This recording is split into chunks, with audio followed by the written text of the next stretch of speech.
and welcome to another segment of Accounting 101.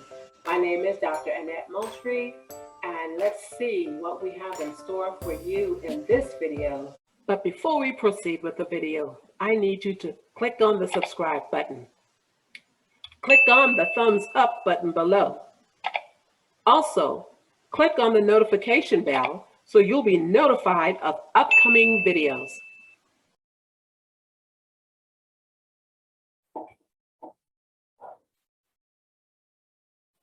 In this video, we will discuss Chapter 9, Receivables. This is Part 1 of Chapter 9, Receivables. The learning objectives for Chapter 9 are: define and explain common types of receivables and journalize sales on credit. 2, apply the direct write-off method for uncollectibles.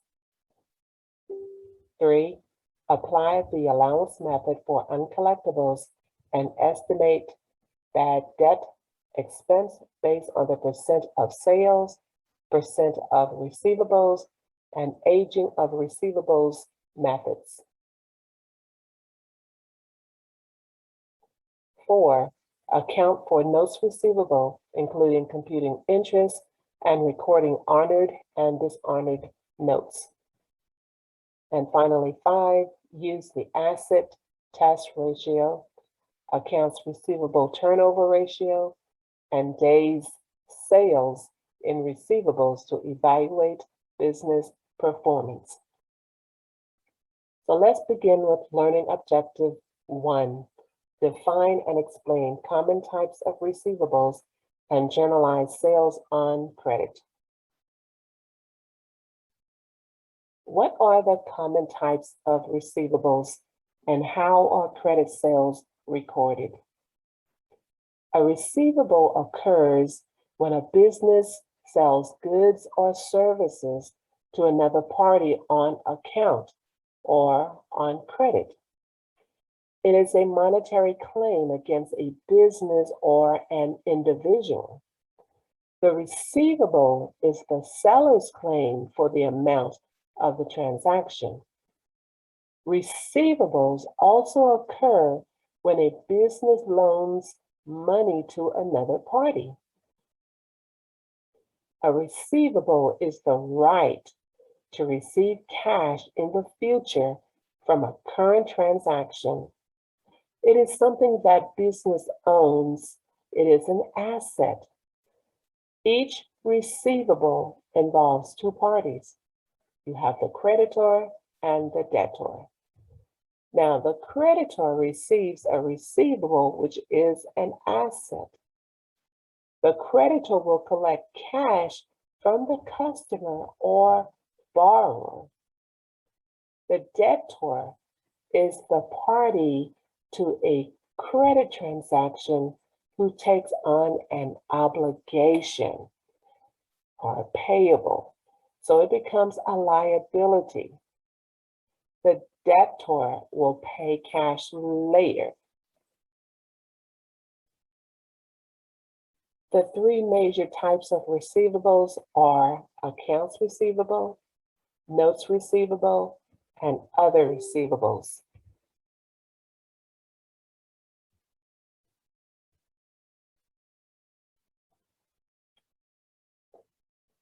Accounts receivable are sometimes referred to as trade receivables. An accounts receivable is the right to receive cash in the future from customers for goods sold or for services performed. Accounts receivable are treated as current assets, and they are usually collected within 30, 60 days of the billing date. Accounts receivables are also reported as a current asset on the balance sheet.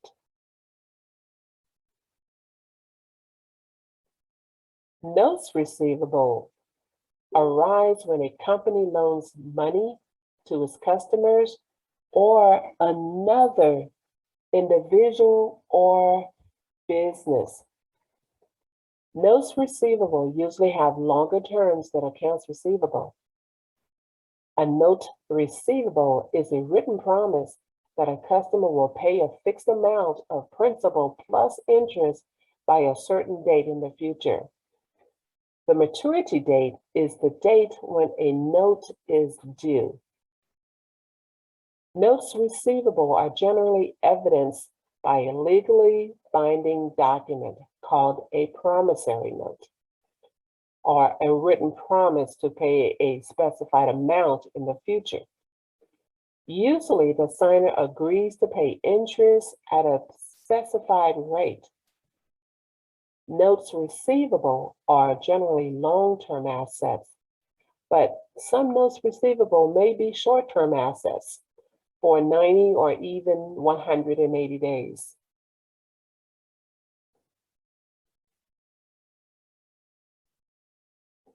Other receivables make up a miscellaneous category that includes any other type of receivable where there is a right to receive cash in the future.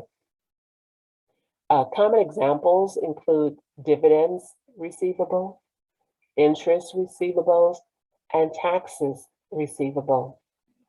Now, these other receivables may be either current or they could be long-term assets, and it depends on whether they will be received within 1 year or longer.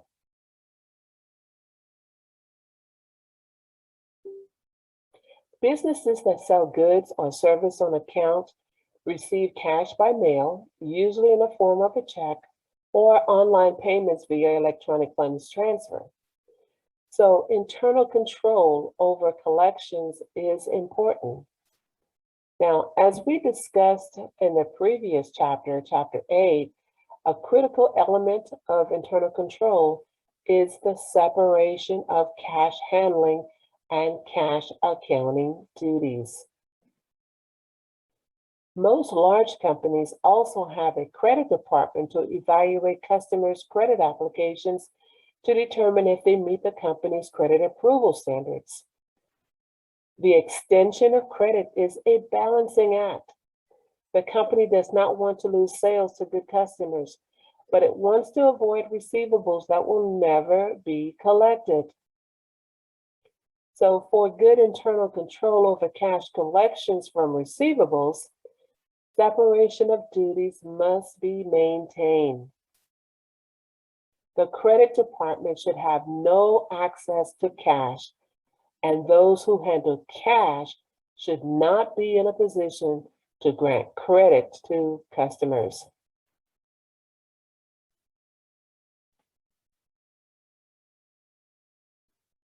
As stated earlier, selling on account or selling on credit, it creates an accounts receivable. Businesses must maintain a separate accounts receivable account for each customer in order to account for payments received from the customer and amounts still owed. For example here, Smart Touch Learning provides $5,000 in services to Brown on account and sells $10,000 sales price of merchandise inventory to Smith on account on August 8th. In this example, we're going to ignore the cost of goods sold. So on August 8th, you see there's a debit to accounts receivable for the Brown account, and there's a credit to service revenue. Also, for the $10,000 transaction, sales transaction, you see that there's a debit to accounts receivable for the Smith account of $10,000, and then there's a credit to sales revenue for $10,000.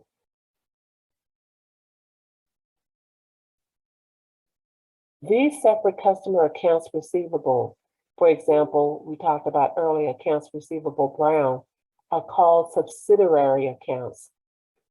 The sum of all balances in subsidiary accounts receivable equals a control account balance.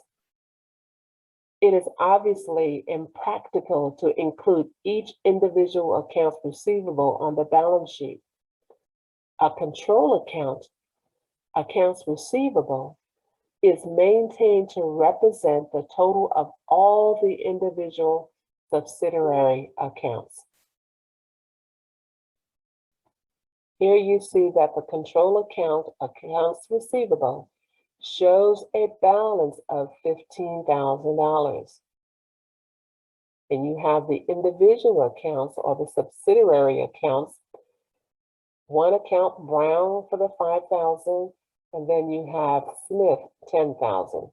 So the total of the subsidiary accounts is equal to $15,000.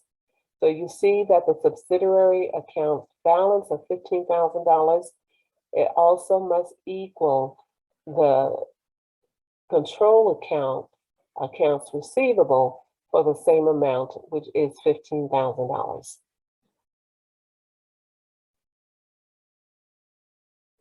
When the business collects cash from both customers on August 29th, the $4,000 from Brown and $8,000 from Smith, as you see in this example, Smart Touch Learning records the payments in a journal entry and posts the entry to the T accounts.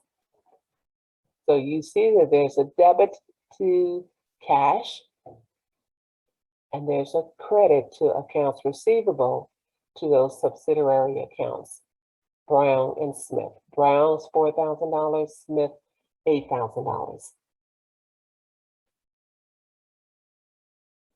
Here you see the T accounts after it's been posted.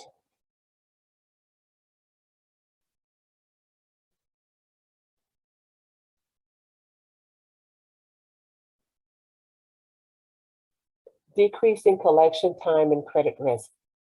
Now, by accepting credit cards and debit cards, businesses are able to attract more customers. We know that. Businesses also benefit from accepting payment by credit and debit cards. They do not have to check each customer's credit rating or worry about keeping accounts receivable records or even collecting from the customer, because the card issuer has the responsibility of collecting from the customer. Thus, instead of collecting cash from the customer, the seller will receive cash from the card issuer. While there's almost always a fee to the seller to cover the processing costs charged by the card issuer, most businesses consider the benefits of transferring the risk of not being able to collect from the customer and avoiding the cost associated with credit customers greater than the cost of the processing fees. So when a business factors its receivable, it sells its receivable to a finance company or bank, often called a factor. The business immediately receives cash less an applicable fee from the factor for the receivables.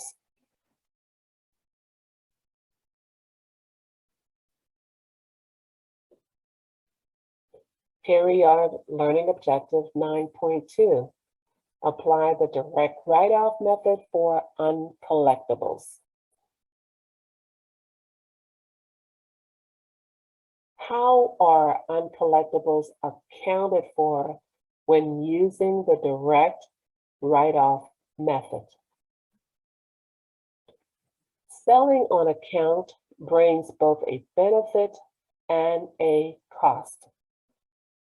The benefit to a business is the potential increased revenues and profits by making sales to a wider range of customers. The cost, however, is that some customers do not pay, creating uncollectible receivables. Customers' accounts receivable that are uncollectible must be written off or removed from the books because the company does not expect to receive cash in the future. Instead, the company must record an expense associated with the cost of the uncollectible account. Bad debts expense is the cost to the seller of extending credit. It arises from the failure to collect from some credit customers. There are two methods of accounting for uncollectible receivables and recording the related bad debt expense. One is the direct write-off method, and the other is the allowance method, or the GAP method.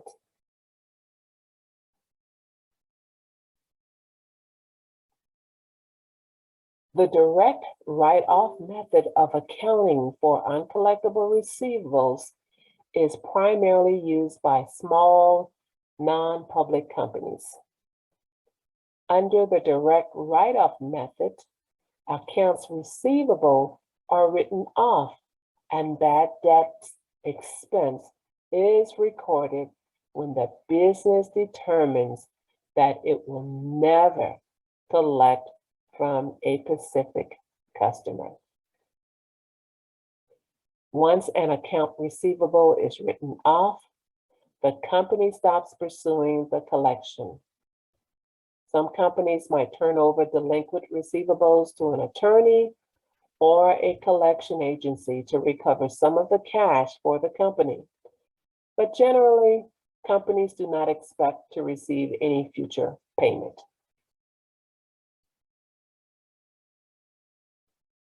Here we see in this example, Dan King's subsidiary account receivable account will be credited for $200 to remove the uncollectible account from the books. So in this example, on August 9th, Smart Touch Learning determines that it will not be able to collect the $200 from customer Dan King for a sale of merchandise inventory made on May 5th.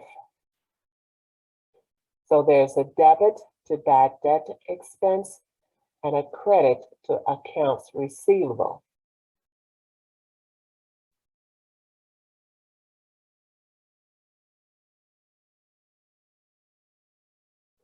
Even though customer accounts are sometimes written off, the customer, they may still feel an obligation to pay the amount owed. So if at some future date, the customer is able to send in the original payment, the company would reverse the earlier write-off. Then the company records the payment by debiting cash and crediting the customer's accounts receivable account. So here in this example that you see, on September 10th, Smart Touch Learning unexpectedly received the $200 cash from Dan King. So you see that there's a debit to accounts receivable, a credit to bad debt expense, there's a debit to cash, and a credit to accounts receivable for the King account. The direct write-off method violates the matching principle. The direct write-off method is only acceptable for companies that have very few uncollectible receivables. This is the end of Learning Objective 9.2. Thank you for watching. And please, if you haven't already, please click the subscribe button below.